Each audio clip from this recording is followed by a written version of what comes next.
Hello, Dr. Childress here, talking about the 8 symptoms of Gardner PAS. I first encountered this 2008, probably, maybe 2009, early 2009, with one case of cross-generational coalition, emotional cutoff, and I was doing research on it linked to Munchausen by proxy and found my way over to these diagnostic indicators. And I want to give you my initial impression of as what happened as I encountered Gardnerian PAS. And so the first one, I say, there's 8 symptoms. There's this thing, parental alienation syndrome. Oh, that sounds like what's going on with my case. Let me go read about that. And so 8 symptoms, great. What's the first symptom? Okay, so I found, what's the first symptom? A campaign of denigration. Okay, that's a little vague. What's the operational definition for a campaign? Okay, how do we define campaign? Well, there is no definition for it. Wait a minute, there's no definition for campaign?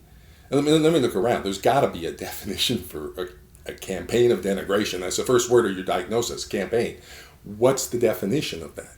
Is it 3 times a day, 5 times a day, 7 times a day? How do we define, how do I know as a clinical psychologist, I have to diagnose this symptom? So now I have campaign. What's the definition of a campaign? Anything. There's no definition. Okay. Second term, campaign of denigration. What's denigration? I deal with oppositional defiant kids all the time. I mean, they're angry, hostile kind. Is oppositional defiant disorder denigration? Why aren't we calling it oppositional defiant? Why do we need a separate thing, campaign of denigration? What's the difference between denigration, operational, and oppositional defiant disorder? What do you mean there's no discussion of that? What do you mean there's nothing? There's nothing on the difference between oppositional defiant disorder and a campaign of denigration. So this is your first diagnostic criteria.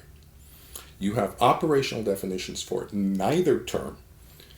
They are vague. All right. Let me see the research on this. And let's see what the researchers have defined as a campaign and denigration. And let's see what they say about this. What do you mean there's no research? No, wait a minute. Are you kidding me?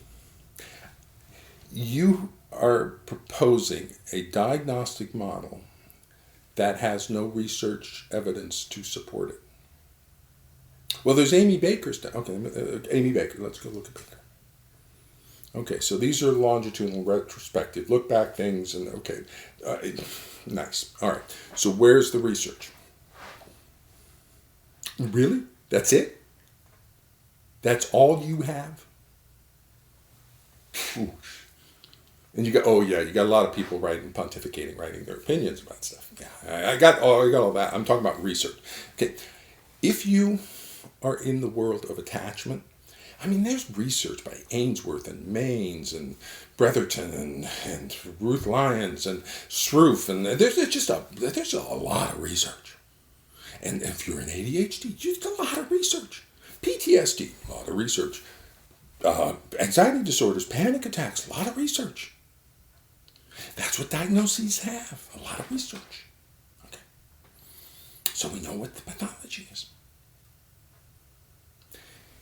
And you're telling me you have no research? I'm sorry, Amy Baker's research?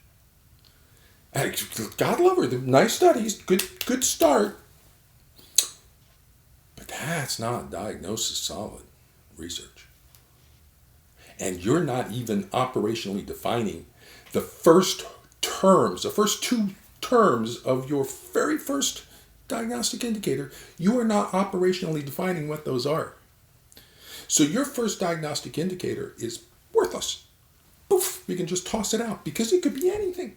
A campaign could be defined in any way, and denigration can be defined in any way. And there's no research evidence to support it. Boop, diagnostic 1 indicator is wrong. Just thrown out. It's just poof. is of no value. That does not bode well for the remaining 7 of your diagnostic indicators. Let me ask this. Okay. You have 8 symptoms. How many of the 8 symptoms need to be present in order to make this diagnosis? What do you mean it depends? So any of these diagnostic indicators can be present, any of the 8, in any number. So it could be 5 symptoms present, and that means it could be 3 symptoms. Could it be 3 symptoms? It's unlikely. Okay, but it could be 3 symptoms is enough. And if the child had 4, does that 4 of the 8? Does that mean it? Kind of again? Okay, so it's kind of there. Okay. So you've got diagnostic indicators that will help you decide that the pathology might kind of be there. Okay. Let me explain something about diagnosis. Okay. Diagnosis is not looking at something and saying, kind of there. When you're working with ADHD kids, you want to know, do we need to medicate this kid or not? Now, it's a dimensional thing, and so but at a certain point you got to decide, is this in the pathology range? Okay, and that's where diagnosis comes in. So you take a look at something like the DSM-5 ADHD diagnosis. There's 9 symptoms of hyperactivity and impulsivity. 9 symptoms that they list. Often does this, often does that, often does that. And I may have my beef with some of those criteria and how they're structured, but they have 9 symptoms. And the child has to have 6 of those to get a diagnosis. Okay. So 6 of the 9 symptoms. And then because the term says often so much, often acts as if driven by a motor, often climbs on things, often interrupts people, often. How is often? So the way often is operationally defined, typically with ADHD, is on various behavior rating scales. The most common one is Conners, but there's other rating scales. SNAP is just a real easy one, or SWAN. They're just a diagnostic criteria, and you just rate the kid on the diagnostic criteria, and teachers, parents rate the kid or the symptom. And that's how you get around often. That's the operational definition for that. 6 of the 9 symptoms, the pathology is present. That's the way diagnosis works. Okay, that's what it is. So take another pathology. Take like a major depressive disorder. Okay, there's 8 symptoms of a depressive episode, and if the person has 5 of the 8, that means they have a major depression. Now, if they have 3 depressive symptoms, that still means they have depression. Okay, that doesn't mean they're totally fine. I mean, they have 3 symptoms of major depression, but it takes 5 symptoms to actually make the diagnosis. See how diagnosis works? You specify criteria that are threshold for the pathology. That's diagnosis. So, how many symptoms of your diagnostic model, your 8 symptoms, have to be present, are you proposing, have to be present in order to make this diagnosis? It depends is not an answer. That's not understanding the nature of diagnosis. So essentially, this is pointless. Okay, so we're not even off the very first symptom, and continuing on with this is absolutely pointless. I don't care what you want to talk about and all the bells and whistles and dancing ponies and anything else you want to talk about. This diagnostic model is horrific. It's horrible. It doesn't even get off the first symptom. But I'm here. Maybe it gets better. Doubt it. Maybe it does. Who knows? Give it a shot.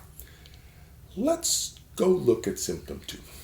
Okay. Campaign of denigration. You got an angry, grumpy kid. I don't know what the difference is between that and oppositional defiant, but whatever. Let's go on to symptom 2.